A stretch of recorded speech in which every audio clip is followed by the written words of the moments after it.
These are the first class club. They were the people that had the gumption and the wherewithal to be like, I'm gonna be a keener. I'm gonna sit front and I'm gonna soak up all this CASL information. CASL, when the committee was talking about CASL, I was like, the show with Nathan Fillion in it, medieval times, what? And I was like, no, it's Canada anti-spin legislation. And I'm like, oh. So, who is this person that's rambling at the front of the stage? Some of you people know, they're like, oh, that's just Steve. Some people are always like, that's just Steve. So, show of hands who's never been here before. Yeah. Welcome to my shenanigans. Welcome to my 5-minute shenanigans. And welcome to Social Media Breakfast Edmonton. Here's all the many ways that you can connect with us. So, just take some time to take a mental imprint, take a picture of it. Who here already follows us on Twitter? Good. For the people that don't follow us on Twitter, you should maybe A, get Twitter, or B, follow at SMBYEG. Oh. Magic slides! Here's our mission. It's basically to build and grow Edmonton's social media community, providing opportunities to network and education to basically turn Edmonton into the Silicon Valley of social media. Which that means to you is that, what that means to you, I'm energetic, I'm not entirely coherent anymore, so you're gonna have to excuse my shenanigans. And welcome to our 34th breakfast. So, oh my god, you're just rifling into the slides. We already talked about that. Just like bam, bam, bam. Jackie is one of our committee members, and she keeps me on time, because sometimes I tend to ramble. Oh, by the way, apologies for the outburst earlier this morning. I was carrying the 100-cup Canberra with some help, and then I put it on the table, and I was always like, 100-cup Canberras can suck! And then I said 2 words after that, someone's like, pardon me? And I'm like, I'm sorry. That's just me.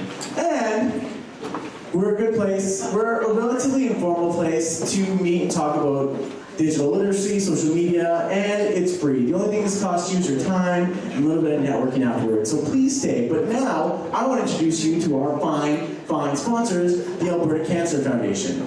Who here has heard of the Alberta Cancer Foundation? Everyone? Awesome. I had the pleasure of participating in an event a couple months ago that the Alberta Cancer Foundation put on called Bust to Move, but they do many, many other great things in the community. So, if I could get them up here to please tell them what we're all about. So, and we have Ashton here. Let's hear for Ashton. Come on, guys. Good morning. My name is Ashton Podge, and on behalf of the Alberta Cancer Foundation and our 200,000 donors across the province, we are pleased today to sponsor today's social media breakfast and to show you how we can redefine the future of cancer in Alberta together. I'm just going to start by showing a quick video, actually.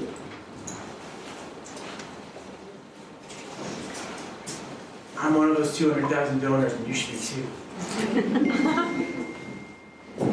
I have breast cancer, right side. I was devastated, completely thrown off, because I was sure that they were going to tell me that it was just a cyst, and it's no big deal.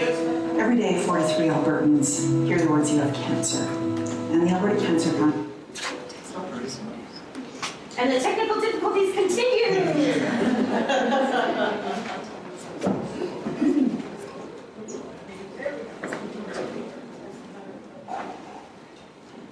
Breast cancer, right side. I was devastated, completely thrown off, because I was sure that they were going to tell me that it was just a cyst, and it's no big deal. Every day, 43 Albertans hear the words, "You have cancer." And the Alberta Cancer Foundation is committed to those 43 Albertans, and we intend to change that statistic. Cancer research, to me, is fundamental. If I had this cancer 30 years ago, I wouldn't be here. There by the grace of God and research, I'm sitting here talking to you. So, We know that the Alberta Cancer Foundation has the opportunity to change the statistics. We have the vision, we have the tools, we have the desire to innovate, to make a difference for Albertans facing cancer. It's time to be bold.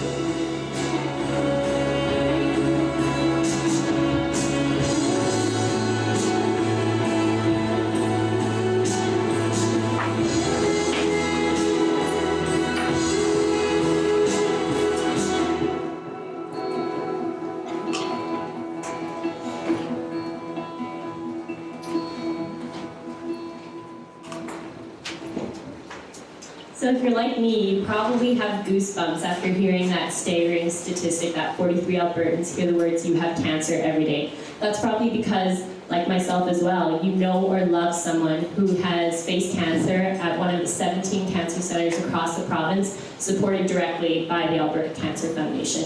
We're not here today to scare you, rather we're here to inspire you to help us change that statistic and make a difference for Albertans and their families facing cancer.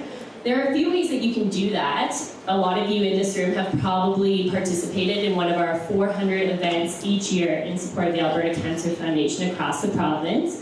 You can volunteer, you can donate, of course, but we're also here today to tell you that you can use your social media skills to help us redefine the future of cancer in Alberta.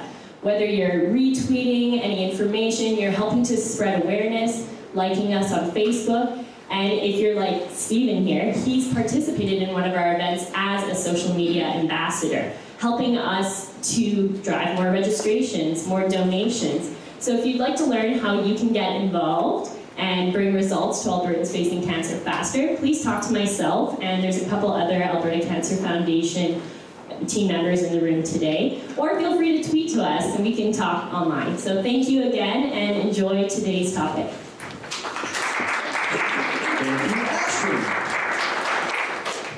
So here's our SMBYEG committee, and I would say that every one of us knows someone, a loved one that has been affected by cancer. So we really appreciate your guys' sponsorship to the Alberta Cancer Foundation. And yes, I was a band ambassador and I loved it. Here's our farmers. These people helped. They pretty much planted the seeds of social media breakfast and then put water on it and made sure that the sun was shining on us. So we grew and blossomed into this awesome thing you see today.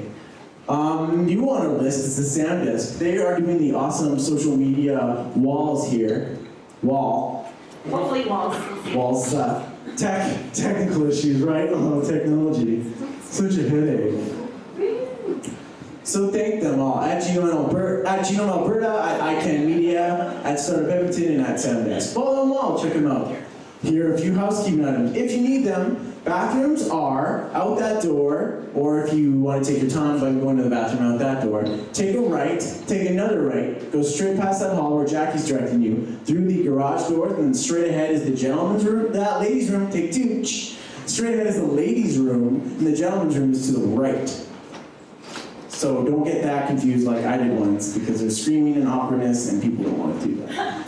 Also, at the end of the breakfast, when you're all so excited to network, please take some time to pick up your empty coffee cups, your napkins, and all that stuff, because Social Media Breakfast has to clean up afterwards, and we really appreciate it if you take your garbage out, because as cool as you people are, I don't like to collect your trash and keep it and try to sell it on eBay, because it probably only goes for like $2 or $3, and that's just me bidding on it through a ghost account so that it inflates my ego and my buyer or seller rating. So. Laughter. You sustain me. We encourage you guys to use social media throughout the entire presentation.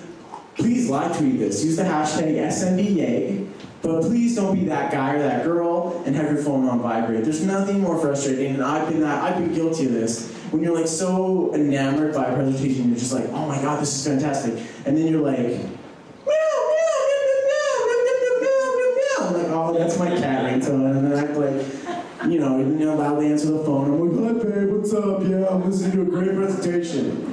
Yeah, it's so good. So don't be that person. And now, for today's presentation, thank you Conan for the, oh no you didn't. Time to get prepared for CASL. And we have Brian Curial. Very good. Yes! I've been practicing all morning.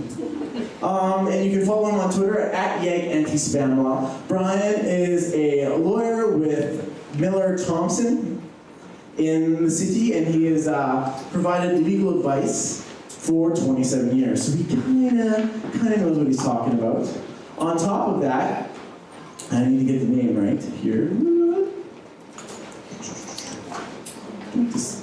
Technology. He is Miller Thompson's Alberta Privacy Officer and CASL Compliance Officer, and he regularly advises clients on a large variety of corporate communications and regulatory issues, including confidentiality, anti-spam, privacy, and freedom of information. This is a huge deal right now.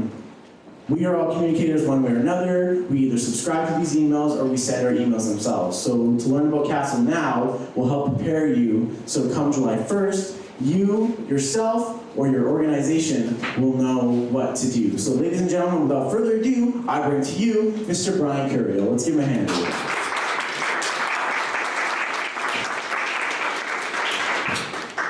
Thanks, Steve. No problem. Thank you, Brian. Can you hear me?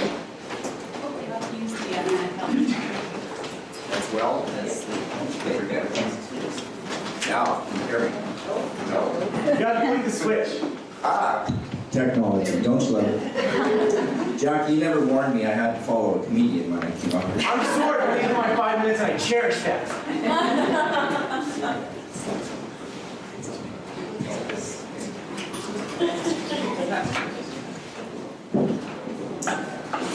So hello, I want to introduce myself to you. I'm Prince Desmond Octaver Atete, the next heir to the throne of the royal rich kingdom of the Ohlone Kingdom. I have $58 million that I can't access and I need your help. Who has never received an email like that? So here's our friend Prince Joseph.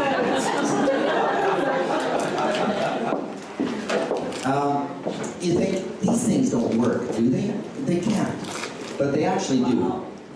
This particular scam that I just read to you is called the Nigerian 419 scam. And that scam in Australia raised $36 million a year for a number of years. And that's out of a country of 20 million people. So in North America, they estimate, there's an organization called Spam House, runs out of the United Kingdom. And they kind of keep track of all this. They're sort of one of the leaders in doing that. They estimate that there's 100 spam gangs operating in North America. They're operating from Russia and Ukraine and so on. And those spam gangs have members, and each of their members is earning between $2.5 million and $3.5 million a year on scams like that. So they really do work. And that's part of the impetus of what's behind the anti-scam legislation. So emails have really ballooned in the past decade. About 6 years ago, we were seeing about 90 billion emails a day on the internet, and now it's about 300 billion. 3 million a second. It's almost mind-boggling the amount of traffic is on the internet.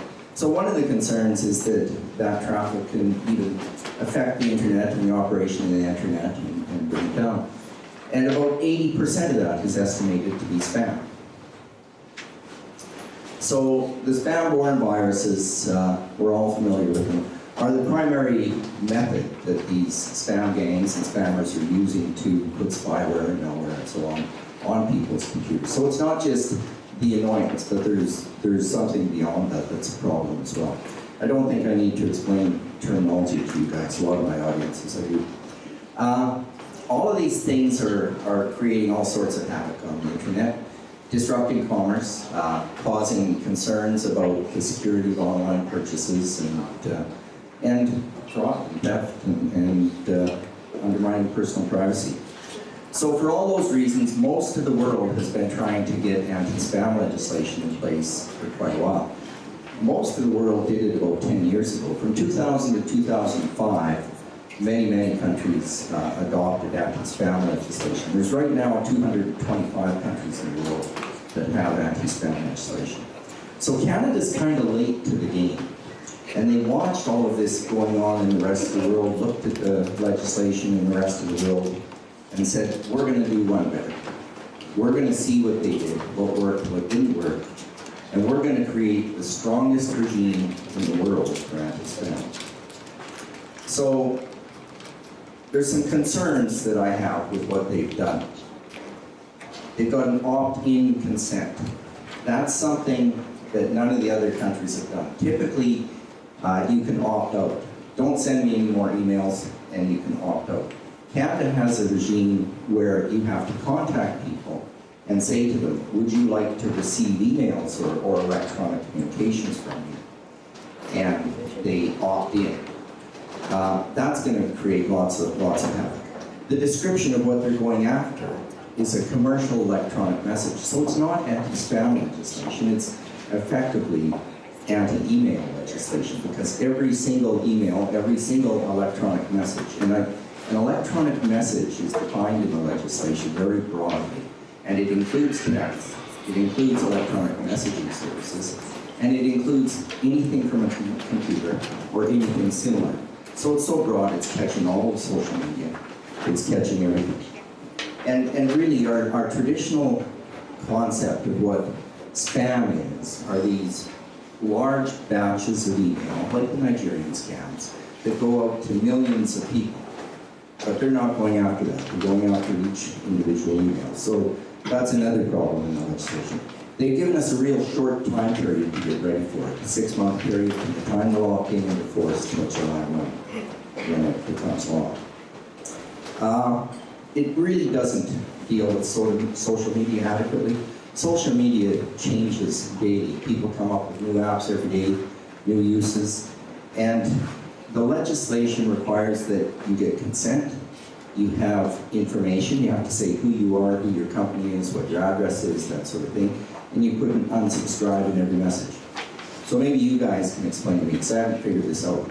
How on earth in Twitter, where you have 140 characters, are you going to put your name, your company name, your address, your phone number, and a message saying they can unsubscribe, and still have anything left for your tweet? So the people that develop this just really have no concept of what social media is or how social media works, and the legislation is completely inadequate for that. I'll get into that a little bit later, but there's real problems with social media in this legislation. The solutions for this legislation are really IT dependent. And so many smaller organizations don't have an IT department, don't have 3 programmers on staff that can reprogram their CRM system. So it's going to be a real hardship for the smaller organizations. So the general rule in the legislation is you need people's consent. You have to put certain information on every message, and you have to have an unsubscribe in every message. That's the general rule. Then there's 30-some exceptions to the general rule.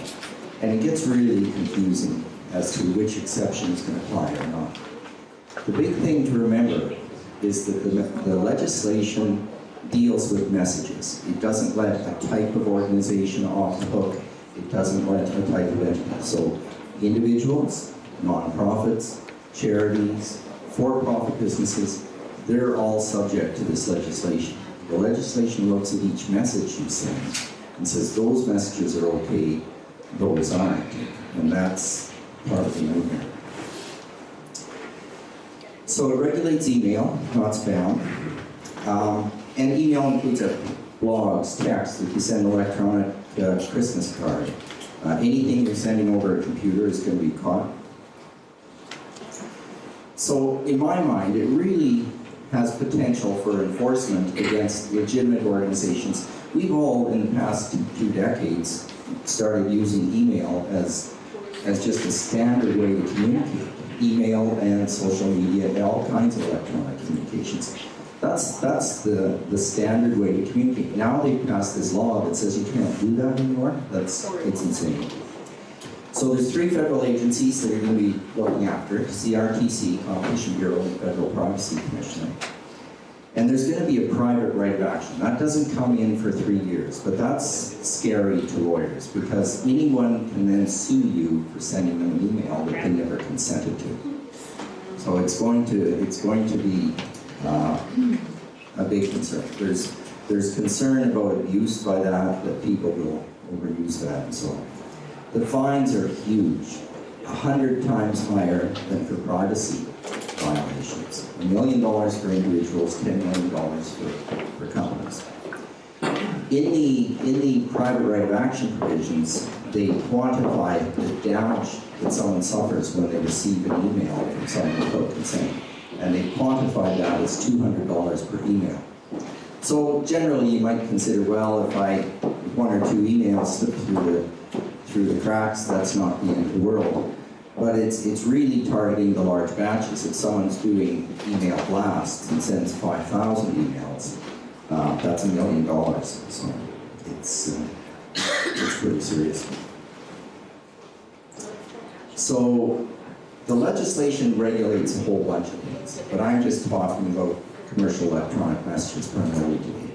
So the regulation of sending commercial electronic messages is done by the CRTC. They're going to have a spam reporting center.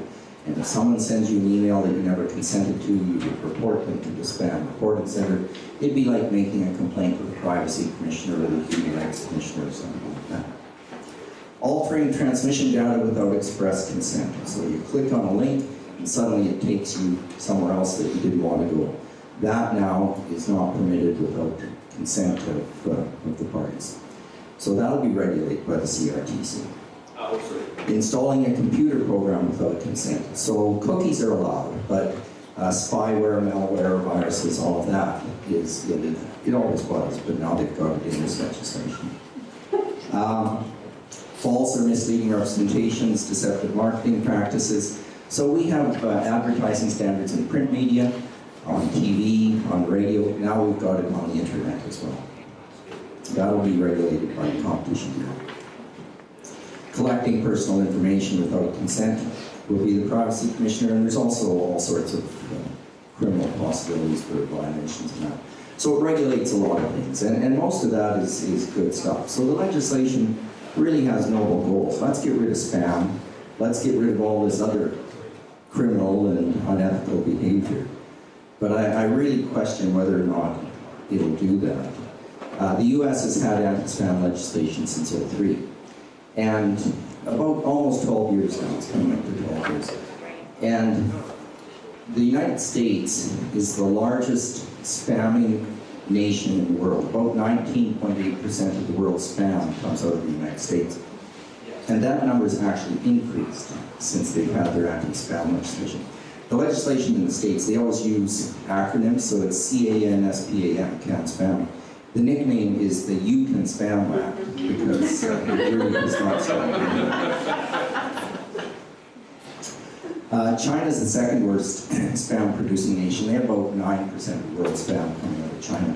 Most of the other countries are 1 to 3%. Canada's about 1.5% of the world's spam. But China's the second biggest spamming nation in the world. And China has the death penalty in their legislation. Hasn't slowed down spamming at all.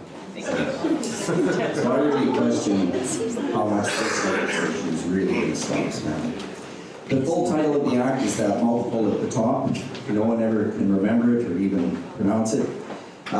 It's just a nickname, CASL, Canada's anti-spam legislation. That's not an official title by the government. It's just what everyone started calling it. So just like tissue papers are called Kleenex, this act is called CASL.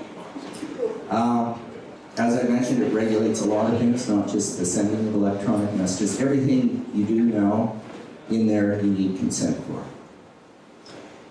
The act has been, they've been talking about it since '05. They brought it in 2010. Everyone was outraged. There was lobby groups, there was interest groups opposing it. And the government took a lot of flack. So eventually they said, don't worry, we'll put all the details in the regulations and you'll all be fine. When the regs come out, we'll show you what the regs are, we'll get your feedback on the regulations, and it's going to be okay. So on December 4th of last year, they introduced the regs, and they said, actually, we don't want your feedback. And this is going to be the law in 6 months.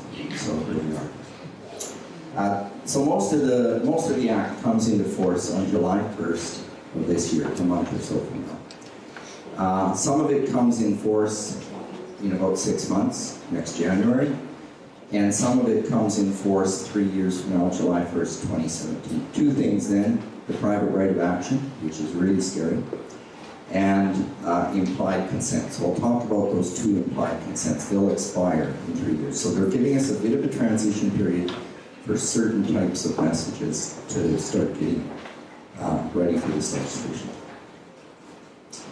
So, is it going to apply to you, your organization, yourself? Probably. we'll go through all the exceptions in here. And those exceptions are probably going to cover 60, 70, 80, 90% of what you do, but it's not going to cover 100%. And there's always going to be some things that get through, so it's got the potential to impact everyone. So the first thing we have to look at is what's a commercial electronic message. And originally the nonprofits thought, well, commercial, we're not commercial, it's not going to affect us, the nonprofits and the charities. But they put in some provisions to negate that. But first of all, commercial electronic message, if the content of the message is commercial. So if the message is marketing, promoting, that sort of thing, it's a commercial message. So that makes it a commercial message. If they left it at that, it would be understandable, but they put in two other provisions. One is if you have a link to a commercial website, it's a commercial message. So all of my emails automatically have a link to the Miller-Thomson website. Miller-Thomson website's a commercial website. So every email I send is a commercial electronic message, because I can send my wife a message saying, "What's for dinner tonight, honey?" And that's a commercial electronic message. The contact information in the message, if you put in the message, and this is a bit of a catch-22, if you put in the message the name of your organization, and it's a commercial organization, that will make it a commercial message. So my emails all say Brian Curial and Miller-Thomson.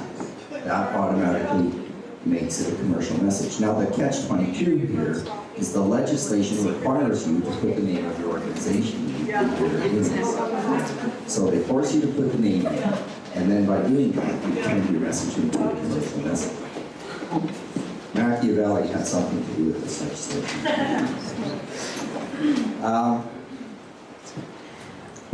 The definition of commercial. So the nonprofits really were concerned about this, and they kept harping, we're not commercial, we're not commercial. So then they put in this nice definition that says, whether or not what you do is in the expectation of profit, it's commercial. So typically we think of commercial as some business that has some expectation of profit, but they took that away from us. So that's really what was brought on nonprofits. So if you learn nothing else today, learn this page. This is what the commercial electronic messages are all about. Have to have consent, have to have information, have to have an unsubscribe. The unsubscribe has to be prominently, clearly set out, and you have to actually unsubscribe them within 10 days. We're kind of used to this because the States has had this legislation for a dozen years, and everything you see coming out of the States has a little unsubscribe button at the bottom. That's why, because their legislation. But they stopped there. That's all they have to do is have the unsubscribe. Canada went a little bit further. But that's not the end of the world. Even organizations that aren't going to have the technical ability to have a platform for you to click or a link to a website where you can unsubscribe, you can do it real low tech and just put on your message. If you wish to unsubscribe, hit reply and type in unsubscribe in the subject line. So even if you need a low-tech solution, you can find a solution to be unsubscribed.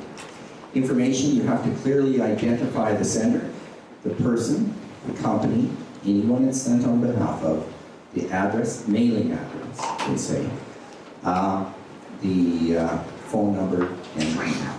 So a lot of information has to be in the message. And you have to have a little statement. If you don't want to receive electronic messages from me, you can unsubscribe.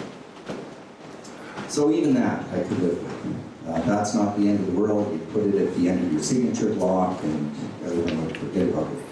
The consent requirements are the real big problem. The onus is on the sender to prove you've got consent. So 30 years from now, someone could say to you, I never consented to you sending me emails. What are you doing sending me emails?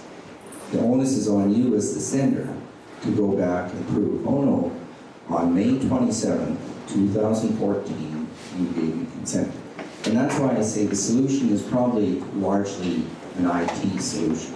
So our firm's been working on this for about 4 months. We still don't have our IT solution in place, but we've been working diligently on it. We have a CRM, contact relationship management software, with 330,000 people in it. And the goal that we're trying to get is when we have 1,100 employees in 11 different offices. When someone sends an email, I can type in an email and hit send. If we don't have consent from that person, it'll bounce back to me and say the message can't go. You need to get consent. So then I can pick up the phone and say, Joe, I'm trying to send you an email. Come on. Go to our website and click on the link and give us consent to talk to you. Putting that in place has been a little more complex than we thought. So we hope to have that in place by June 1st, but we've been working on it for about 4 months. So that's the kind of IT solution, but that's a fairly complex solution to do that kind of programming change to your existing CRM system. Opt-out consents are not allowed. A lot of times you'll find a pre-check box, you can't have a pre-check box. In a blank box that they check, they have to positively do something to say, yes, you can send me electronic messages. So it's really the consent requirements where Canada's gone over the top on this stuff. So commercial messages can be sent with express or implied consent. And I thought, oh great, implied consent. We're going to be good there. But they've limited implied consent. We'll get into the specific ways you can get implied consent. Previous consents generally aren't going to work. So we send out about 40,000 newsletters a month. And basically we've had seminars like this. We have a little form. Do you want to get our newsletter on CASL or our construction law newsletter, our condominium law newsletter? And people have signed up for this over the years. Those consents are no good because we took that piece of paper, put in our CRM system, send them the construction law newsletter every month, and then toss the piece of paper in the garbage. So we've got no way of proving we got their consent, so we have to go back and get it again. So a lot of the previous consents aren't going to work. And the other problem with previous consents is it depends what you are asking for. So when we talk a little more about the kind of consent, you want to get a broad consent that says, me and everyone in my organization, so me and my gang can contact you and your gang about anything in any fashion. You want a real broad sort of statement so that your whole organization can contact anyone in their whole organization through any electronic means so that there's no restrictions. The problem with that is people can unsubscribe from all or any part of what you send. So they can send you an email saying, I don't want any more of that marketing material, so withdraw from that. And you've got to find a way to try and keep track of that. And say, okay, they can get this, but not that. So again, it's largely going to be an IT solution. Okay, you need separate consents for everything you're asking for. So if you want to alter their computer program or do something else, you need consent for that. You'll recall that when you go on a lot of websites, you go through 2 pages of legal gobbledygook at the beginning. At the end of that, there'll be a little checkbox that says, I accept the terms, and you check that, and you get into the site. Everyone just scrolls down through all that garbage. They never read it. And they click on, I accept. You can't hide this CASL consent in all the junk before that no one ever reads. They require that you have a short, simple statement. I consent to receiving electronic communications from you, something like that. So here's one of the forms that the CRTC has said is okay. So you see at the top of that, I accept the terms. That's the typical that we're used to. Then next to that is, yes, you can alter my computer. Don't know why you could say yes to that, but there you go. And then the third one is the consent to receive electronic communications. It has to be separate and distinct just for that. It has to be clear. The request for consent, you can receive a request or a consent orally or in writing. So again, we thought with the oral ones, great, we're off the hook. But then they went and restricted oral. You have to have a recording of the oral consent. It has to be sufficient in a system that can be audited forensically to prove that it hasn't been altered. So basically that was put in for the telemarketers. Often when you're dealing with telemarketers, you'll get a phone call and say, this message may be recorded. Now they've got another reason for recording that. Or alternatively, you can have it verified by an independent third party. So we were thinking, what if one of our lawyers goes to a chamber of commerce or a social media breakfast and meets someone and they say, yeah, you can send me emails. How are we going to get independent verification? So we came up with this system. We'll have the lawyer come back to the office and swear an affidavit. I went to the social media breakfast and I met Jackie and she said I could send her emails. Then we scratched our heads for a minute and said, wait, human nature, lawyers, this will never happen.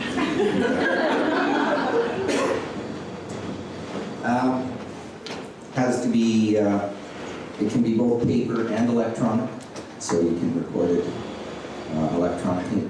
You have to record the date, the time, the purpose, and the manner of the consent. So that's another reason why most of the previous consents you might have to deal with people over. So opt-out's not sufficient, and you have to prove consent. Here's another form that CRTC has said is okay. So you click on a box, or you type in your email address. Both of those are acceptable. So all of that's the consent, and it's the consent that really keeps me awake at night on this stuff. Information is the next thing. The information that you have to have in every message is the purpose of the consent. I'd like your consent to send electronic communications to you. And I've been getting these from accounting firms and different organizations, and I'm always amazed. I've had some from accounting firms that say, we'd like to continue to send you our marketing material, please consent to that. And I immediately hit the delete button. Who wants to get their marketing stuff? I don't. So what they should have said to me is, we'd like to have the right to correspond with you about business matters, about something that I care about. And then I'd have said yes to that question. So it's the question you ask that's really important. You want to try and ask the question that's going to get you a yes. You have to clearly identify who you are, and if you're sending it on behalf of someone, your contact information, name, company, mailing address, phone number, email, and tell them they can unsubscribe if they don't want to get it. So that's the information that you have to have in the message. The unsubscribe, pretty straightforward. The big thing is you have to actually unsubscribe within 10 days. Any message you send and you have a method of unsubscribing, so if there's a link to a website, that website has to stay up and live for 60 days after you send the message. But when they unsubscribe, you have to actually do that within 10 days. It has to be at no cost to the recipient. You guys are a little more technologically savvy than me. You might be able to figure out a way to charge people to do this. I can't. Back in the day, and I'm dating myself, when faxes first came out, I started getting spam faxes all the time from some organization. And they had on the bottom, if you no longer wish to receive these, just send a fax back to 1-900 such and such. So I did that, and it cost me $25. And it was just a scam to make money. I don't know how you do that with this, but anyways, the legislation says you can. Are faxes regulated under CASL? Because I just might send faxes. Faxes are not regulated, and a lot of people think this is, faxes aren't, phones aren't, I want a free trip. and regular mail isn't. And so a lot of people think that this might just be a conspiracy by Canada Post to get sold. They raise the cost of a letter to $1, and then they bring in this legislation that says now you have to mail. So, okay, these days, the faxes that I have, anyway, I don't have an actual fax machine that dips and beads and throws out a piece of paper. It's an electronic communication machine on my desktop.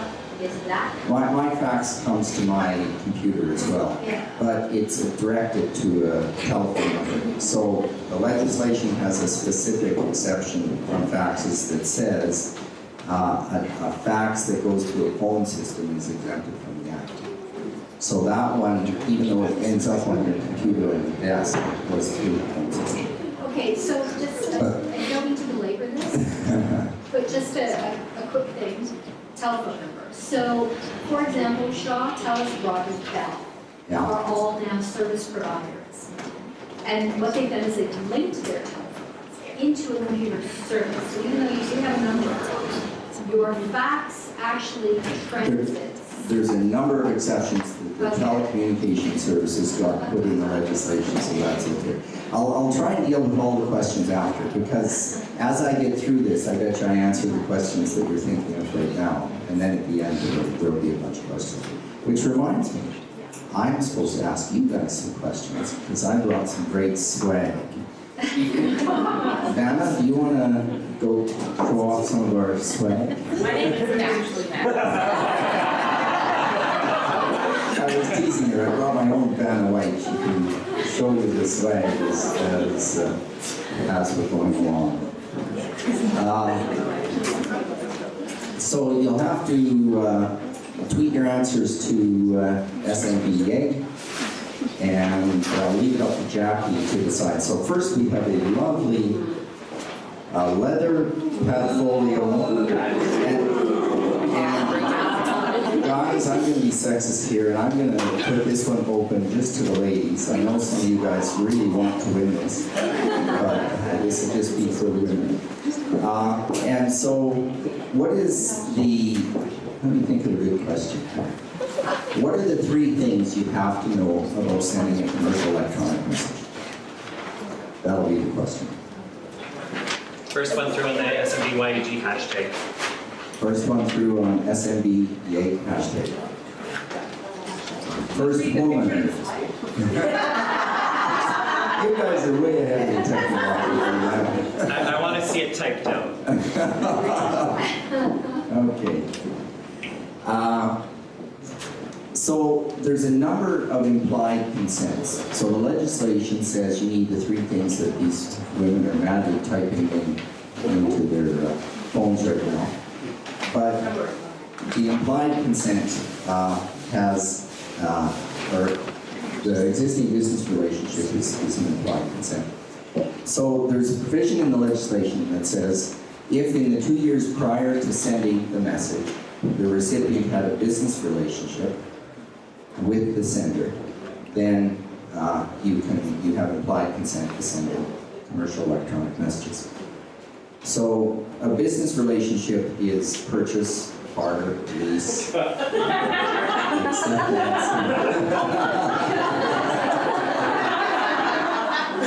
And we're going to get into one of the implied consents, which is conspicuously publishing your information, and then everyone has implied consent.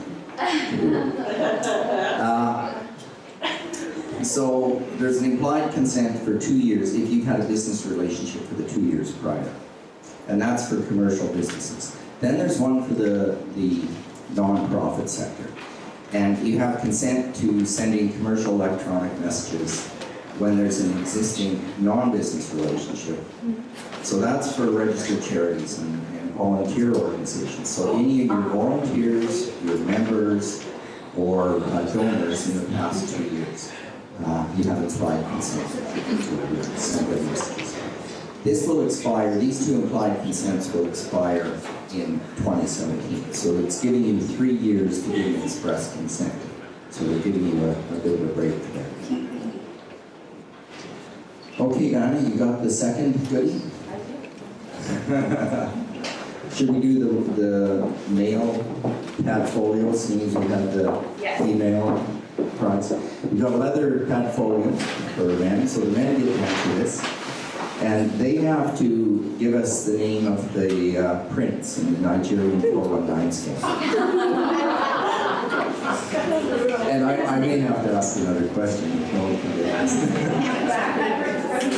I have trouble remembering his name, and I've said it a number of times.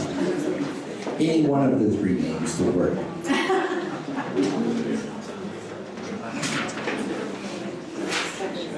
Okay.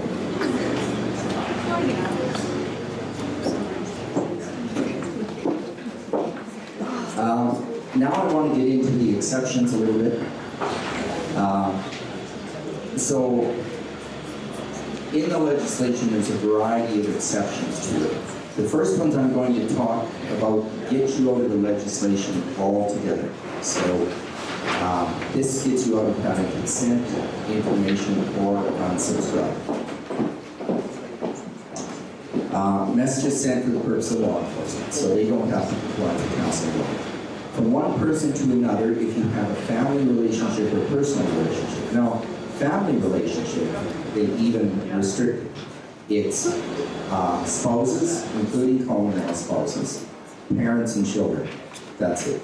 No grandparents, no aunts, no uncles, no cousins, no nephews, no nieces.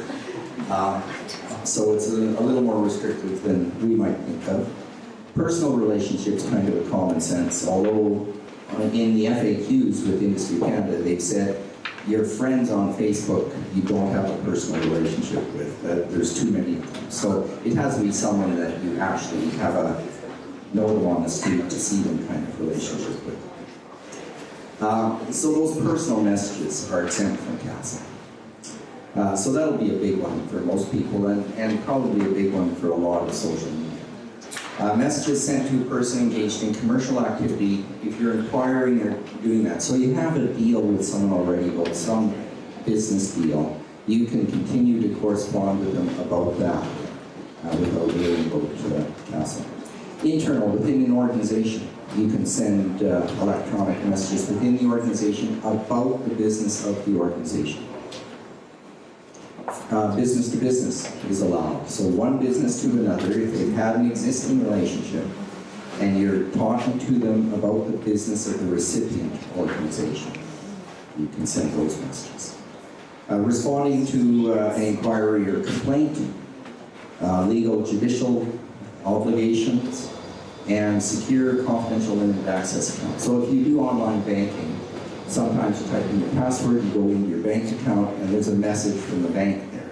That's allowed, just through the login of the banking industry. Messages sent to a foreign state, but they have to comply with the laws of the foreign state. So there's only 225 countries with this legislation. Good luck figuring out what all the laws say. I'm having trouble figuring out what our law says, what all the others say. Registered charities do have a limited exemption. They can send an electronic message primarily for fundraising purposes, but not for any other purpose. So the difficulty we're having is figuring out what a message that's primarily for fundraising is about. Industry Canada has told us clearly a request for donations fits into that. But then we've gone back and said, well, what about a request to buy a ticket to our golf tournament or our gala dinner or whatever fundraising event we might be having from that Adams Gala? And they said, oh no, that's selling a ticket, that must be commercial. So it's going to cause lots of difficulty. We're still trying to get further elaboration on that, and they promised to do that, but so far, nothing. Now the thing that's really interesting, this legislation is put together by politicians, and they're lobbied hard by all these groups saying, what are you guys doing? This is crazy. How are we going to be able to carry on business with these sorts of restrictions? You can't do it. So they scratched their heads and they said, they're right. How are we going to raise money for our political campaigns? We better exempt ourselves. That's how we do it. So they put in an exemption for themselves.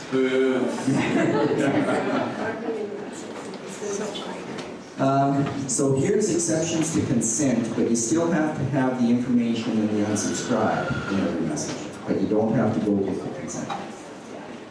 Responding to a request for a code or estimate, something that facilitates or completes a commercial transaction that you're already in. Warranty information, safety information about goods and services, those sorts of things. Factual information about an ongoing purchase like a subscription. If you have a 3-year magazine subscription, then you can send messages about that. Information related to an employment relationship or to a benefit plan, and message about a product, good or service upgrade or update. Did we get a winner of Prince Desmond Theater at okay. How much money was Prince Desmond looking for, right, gentlemen? That'll be the follow-up question that we try and get an answer to. I'm going to ask all those obscure ones that the guys didn't struggle, I know.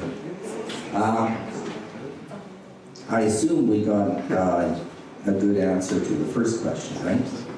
The 3 items? Yes, we did. Okay, thanks. So, exceptions to consent, but not the information unsubscribed, factual information.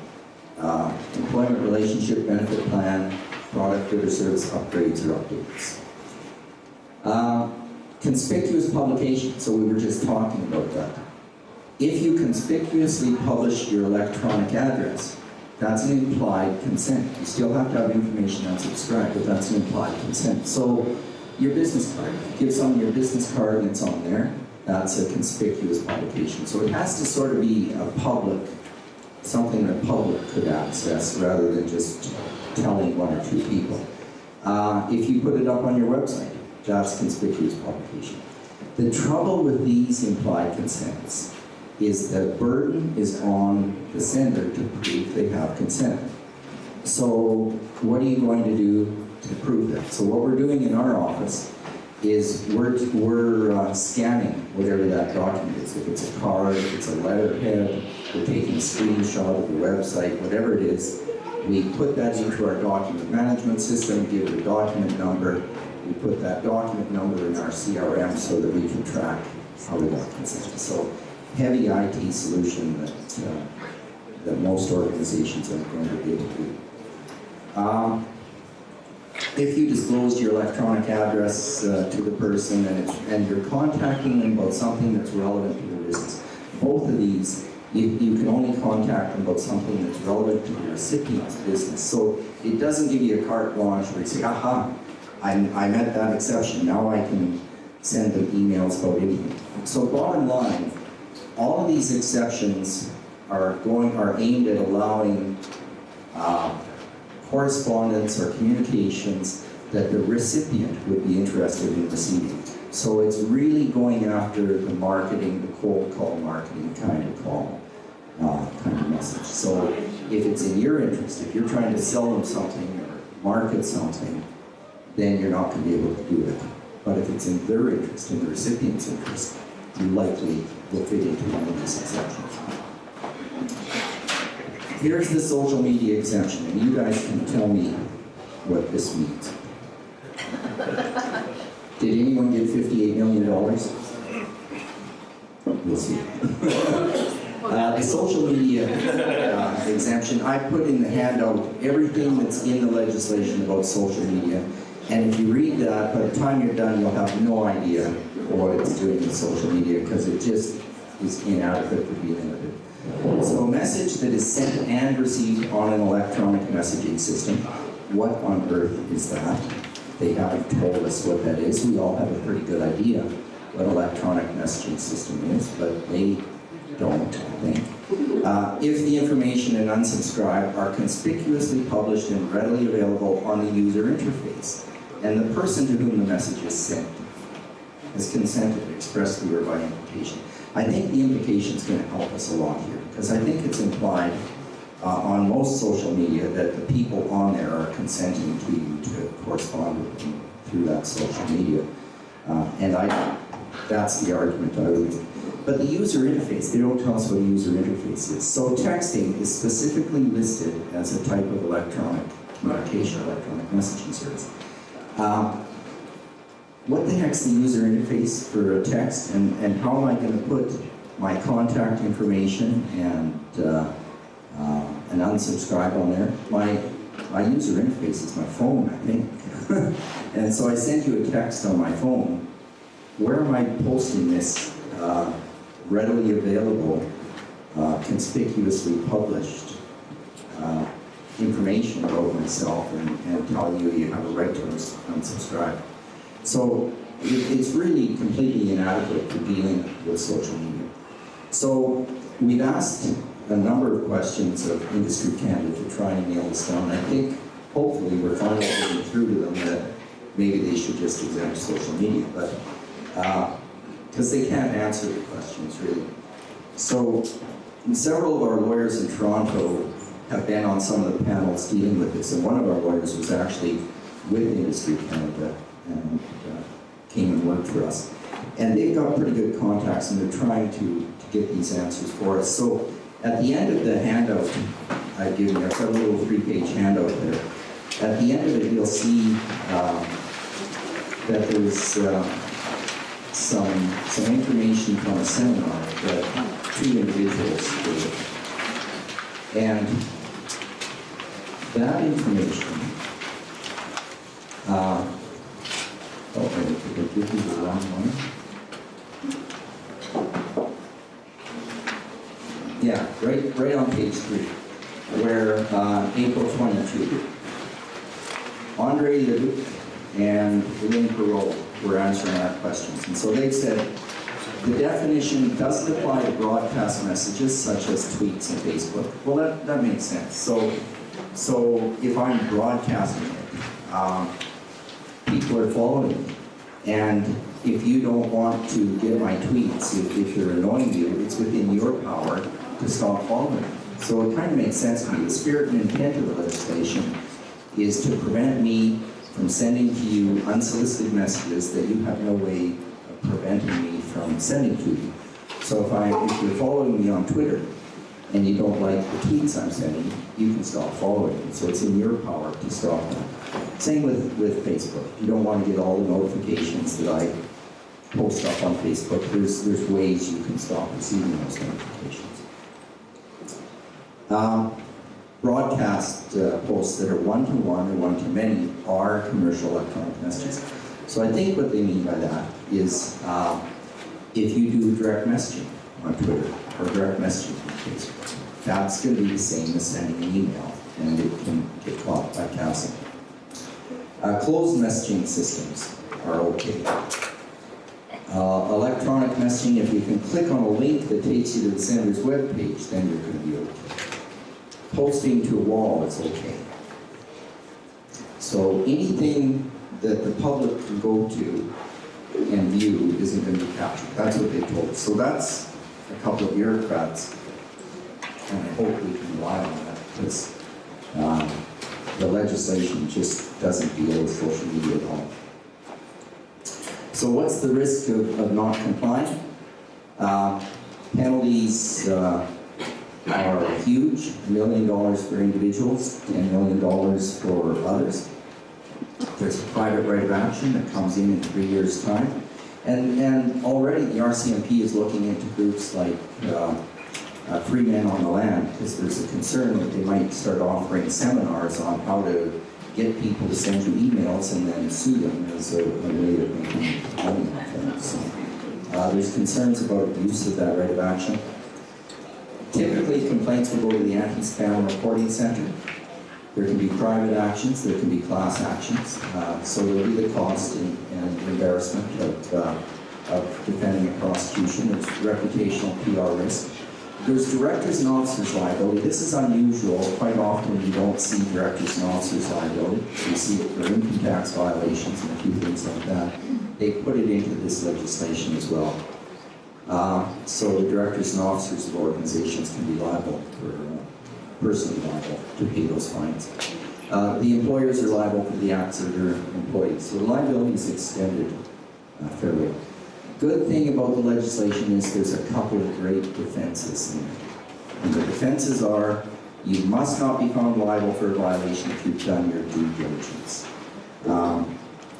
And you must not be found to have committed a contravention if you've done your due diligence. So we're urging people to develop a policy to put the information you unsubscribe and everything you send out, to try your best to get the most consents you can, to try and make sure that your electronic messaging fits into one of the exceptions. So there's a number of things you can do. We recommend you do an audit, figure out what kind of electronic messages you're sending, and then you'll be able to put them in these buckets and say, well, those ones are going to be okay for 3 years, so I don't have to worry about those right now, that sort of thing. Develop some policies, do some in-house training, put something on your website. All of those sorts of things are going to help you prove you've done your due diligence if there is a complaint and you need to defend yourself. Go out and get the consents. What about that? I pushed the wrong button.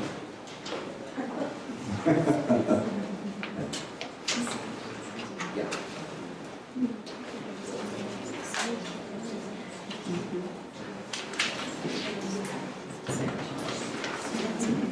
Okay, that'll take us to our next question. Sarah, do you want to pick something for that? Let's do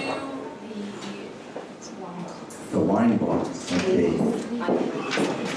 This is for the ladies. The women in the room can answer this. How much are the fines for an organization and for an individual? What are the maximum fines under this legislation? So we recommend you go and obtain consents. You put the required information. So our wine box actually has a bottle of wine in it and all the little tools that you need to open it. So what are the fines for individuals and organizations? We'll first one to respond to SMBYEG, we'll get that. Provide the required information. That's going to be fairly easy. You should do that right away. And develop an unsubscribe mechanism. So if you do all those things, you'll be okay. And I guess we've got one more prize, so I have to think of one more question.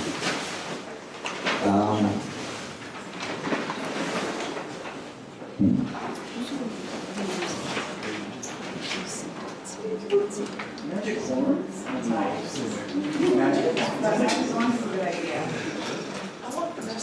It's the yarn spout! So this is for the men to answer, and we'll make it easier. Our fax is caught by CASL. So, Quick, get on the phone. Okay, questions? Right here. All the head. So I write newsletters for an association, so this is an opt-out or unsubscribe question. People have subscribed to our national list, so it's a national association, but then each chapter also has a list. They subscribe to that. But if they unsubscribe to one, they're not actually unsubscribing to the other. So the question is, with a newsletter, and there's a national organization and a chapter, a local chapter, and they can unsubscribe from one or the other for the newsletter. You're going to have to coordinate those two databases, is the problem you're facing. Because they're saying, I unsubscribe from that certain communication. And if one branch of the organization gets that unsubscribed and the other doesn't, the other branch is going to be in violation. So we've got a number of groups like that. They've got 4 or 5 databases, and they've got to find a way to coordinate them all. It's going to be a problem. Under the people that are exempt for implied consent, does that include people under a membership program? So they pay membership fees to be part of a group? So this is going back to one of the implied consent exemptions when you're a member of an organization. So that's the existing non-business. Is that the one you're referring Yeah, to? is it, could you put that as one of the terms of the membership, just to kind of like force people to get your email? So the existing non-business is for volunteer organizations, non-profits, that sort of thing, for your members. So your members are exempt. And there's two kinds of implied exemptions. There's the 3-year exemption, which is a transition period. And then after 2017, if they've been a member in the 2 years prior, that's a rolling 2-year period that gives you an implied consent as well. But during that transition period, what you should be doing is getting an express consent, because it gets a little too complex to start figuring out who you can contact and who you can't. So if you've got a former member on your mailing list that was a member 2 years and 1 month ago, you wouldn't be able to contact that person after the 2017 exemption expires. Is that clear as mud? At the back here. I have a question about the internationalness of things like social media and emails. If things like text messaging are covered, the interface is my iPhone, and an iPhone is an American company, or Apple is an American company, and la la la la la. Yeah. So who's responsible for making sure that you can unsubscribe to my interface? The question relates, there's 2 questions in there. One is relates to dealing with international organizations. Any message going out of Canada to another foreign state has to comply with that foreign state's legislation. The fact that your phone is an American company isn't going to impact that. It's just who's sending the message and where are they sending it from. So my question is, obviously everybody's vulnerable. But for example, is it going to be something that's made an example of the big players, the small players, or in between? So the question is really, how are they going to enforce this? And that's the $58 million question. We're trying to figure that out. When they brought in the privacy legislation, they used an education focus for the first couple of years. So they contacted Miller Thompson and said, we've had a complaint that you're sending emails to people and they don't have consent. Stop doing that. Where's common? Stop doing that. You can't do that. And if you do it again, we'll fine you. So that was typically the way they did it the first couple of years. They tried to do an educational process. They've also told us they're going this existing business relationship and existing non-business relationship. We have a 3-year transitional period. And they told us they're going to be real soft on enforcement for the first 3 years. But that's a couple of bureaucrats that answer the phone at Industry Canada. I hope they know what they were talking about. But that's our hope. But we really don't know how strongly they're going to enforce it. I would suspect, and they're not going to fine someone $10 million the first day or $1 million. Hopefully that's the range, and the most serious behavior goes to the most serious offender. So if they catch one of those Russian spam gangs that are making millions of dollars off this, I hope they fine those guys $10 million. And the smaller organization that made a mistake or something slipped through the cracks, I hope the fine's at the low end of the scale. But again, we don't know, and there's no guarantee on what they're going to do with enforcement. Over here. So if you get consent on a paper form, like a volunteer application or a membership application, do you have to keep that form until the end of time? How long do you have to keep the consent? You get a consent on a paper form, do you have to keep it forever? The answer is yes. So I'm on the board of a small volunteer organization. It's a lake stewardship organization. We have 1,300 members. We have no money, no paid staff. We have a lady that's pretty good at administrative skills, and she runs our membership page. We send out emails every month to our members telling them what we're up to. And she's got an Excel spreadsheet with our 1,300 members and their email addresses on that, and sends out 1,300 emails at a time to that group. We're just going to add a couple more columns. And we're going to say to our members, please let us continue to send you emails and give us your consent. So we get an email back from them or some expression from them saying they consent. We're then going to take a photocopy of that. In one of those columns on the spreadsheet, tick yes, we have their consent, and we got it on May 27th, 2014. Put that hard copy in the chronological file. 20 years from now, if they say we didn't, we look her up on the spreadsheet and we say, oh, May 25th, 2014. Go back to that date and hopefully we can find that. That's the low-tech solution for firms that just don't have the technology to do something good. Over here. So I was previously working under the assumption that whenever somebody signs up for an email newsletter or whatever, they need to go through a double opt-in system. So they would sign up, consent, and then they would receive an email saying you are confirming that you're receiving this. Is that required, or is that more of a due diligence step? So she's talking about a double opt-in consent where you request their consent and then are you sure you consented sort of follow-up. That's just a double check. That's not necessary. Anything, tick off a box, but then how do you record that to prove it 20 years? You take a screenshot or whatever, but you only need it once. You don't need the double check behind. So do apps fall into this as well? Because I sent push notifications to an app. Is that fall into social media, or is that under CDMs? Do apps fall into this? I don't know.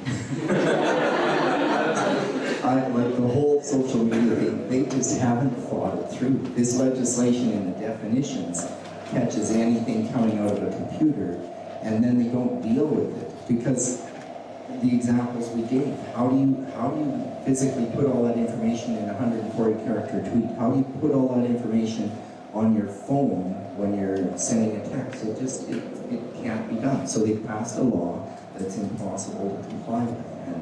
And laws take years to change. New apps come out every day. Someone can develop an app tomorrow that just has nothing to do with this. And what are you going to do with it? So what they need to do is say charities, not-profits, schools, universities, hospitals are out. Social media isn't caught. They should be going after the bad guys, which are the spammers. And they've gone after everyone, and they're using a shotgun to try and get a fly. So my concern is in area of public relations, and I quite often will have to send out media releases. So on a lot of media outlet websites, they have a general email address, send your story, news, tips, whatever, so I feel I'm covered there. However, I don't send it to that email address. I often have a personal relationship with someone within the organization that I send it to. So do I need to get their permission to continue to send them, or just add unsubscribe to my email? So sending press releases, how do you do that? So if they're conspicuously published, they've got email address sent here, you're okay, because the conspicuous publication is Even if it's not that sent. address, though, I may send it If not you to send it general. to another address, then you need to have a personal relationship. And you've got 3 years to get the express consent from that implied consent. You have an implied consent because of the existing personal relationship, or the existing business relationship. Sorry. Over here. So if you start, let's just say we go through all of these things that allow people to unsubscribe to absolutely every email that you've ever sent them, are you then responsible to actually contact that person through another method? So I'm thinking like, you know, here's your receipt from your transaction. If you never want to get receipts again, you're just never going to get receipts again. Or are you then responsible as an organization to mail that person a real receipt? The question is, if they unsubscribe from everything, are you still responsible for corresponding with them? So if you typically send out your receipts by email, and they've unsubscribed, then you have to mail them the receipt. All this legislation says is that you can't email them the receipt. So it would be a business decision whether you stick it in regular mail. That's why it's the Canada Post conspiracy theory. But this legislation just says, if they unsubscribe, that's the end of the story. And the problem is people can unsubscribe and then consent, and unsubscribe and consent, and then say, I don't want that, but I want this. And that's, again, why we say it's very much an IT solution. So what does CASL cover when the account, when your email accounts get hacked? So for example, you're an organization, things happen all the time. So it's been breached, and out goes this flood of emails to all of the contacts, and you have nothing to do with it. The question is, what if your account is hacked? Are you the sender, or is the hacker the sender? And the legislation, interestingly enough, doesn't talk about IP addresses. It talks about two vague terms which are not defined in the IT world. An electronic address, which the immediate answer any IT person says is, do you mean an IP address? But it specifically says not an IP address. So the electronic address and the sender of the electronic message. So what Industry Canada has told us is it's the actual sender, the hacker, that does that. So if one of these spammers gets onto your computer and turns it into one of their zombie computers, you're not going to get nailed for sending out 2 million emails. It's the spammer that did that. How are we doing for time? Still good, still good. So at the beginning, you were talking about even like individuals' email from, like you were talking about, you email your wife because it has your signature and your company's logo on it. Right. That's a commercial. They consider that to be commercial. Now, I'm guessing we're. No, I've got a personal relationship with her, so. Right.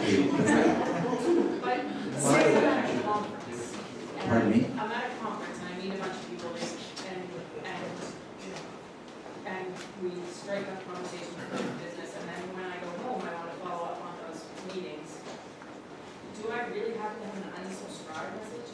Like, I know there's a window, but after that window, is that how we're going to have to deal with all of our emails? So do I really have to have an unsubscribe in every message when a person just said to me, please send me this? Yes. Yes, the unsubscribe has to be in every message. Okay, there's someone back here that I've been ignoring. That was the last question. Oh, good. Oh, it's good, I promise. Okay. So we have an email list with double opt-in, which you said to the previous person who asked about double opt-in that that's not necessary. Under CASL. Okay, so first off, the people who have subscribed via double opt-in, do we then send them another message saying, hello, we need your express consent, or does them double opting in count as express consent for previous consents? So the question is, we've got a double opt-in consent already. Do we have to go and get a new one? And there's two issues here. Did you keep that? Do you have a record of it? Are you going to be able to prove it? If so, good. Okay. And what did you get consent to? So I'm recommending you get broad consent to send every kind of electronic message under the sun from you and your whole gang to them and their whole gang. You probably just got an express consent to send from you to that one person, that one item. So you might want to go back and get the broader one, but if you have no interest in that, you don't have to. Okay, and then going forward, we need to add a checkbox, because right now it's just email address, click submit, so now we need to add a checkbox saying, I agree to Right. receive your Yeah. stuff. You want to figure out a way, every touch point. So you've got two problems. Your existing database, how are you going to get consent from all those people that you've been dealing with for years that have no problem dealing with? You've got to go ask them. They're going to say, what's this garbage? And hit delete. And you're going to have to ask them over and over. So in our firm, we're spamming the heck out of all of our contact lists from now till July 1st. And then your other problem is going forward, new contacts. So you've got to think of every touch point you have and say, okay, I want to ask for a consent there. I'm going to have this little standard consent. And every time I have a contract or a relationship that I want to develop, I'm going to ask for consent so that I can do this. Thank you. So Steve says we're done. Are we? Jackie says we're done. Jackie says we're done. Okay. My pleasure. I was glad. Have we given away all our swag? I've got the winners here. So the first winner was Annalene, the original me.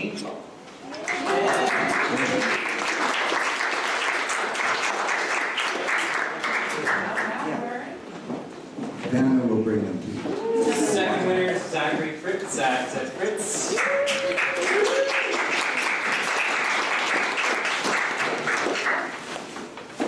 Third winner is Ashley at Jazzy Wisely. I don't know how to say that. Just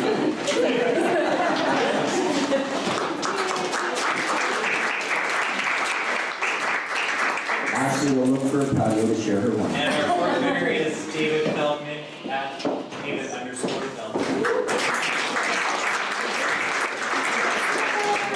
So thank you all very much. I'll hang around after if you have questions. And you all have permission to contact me.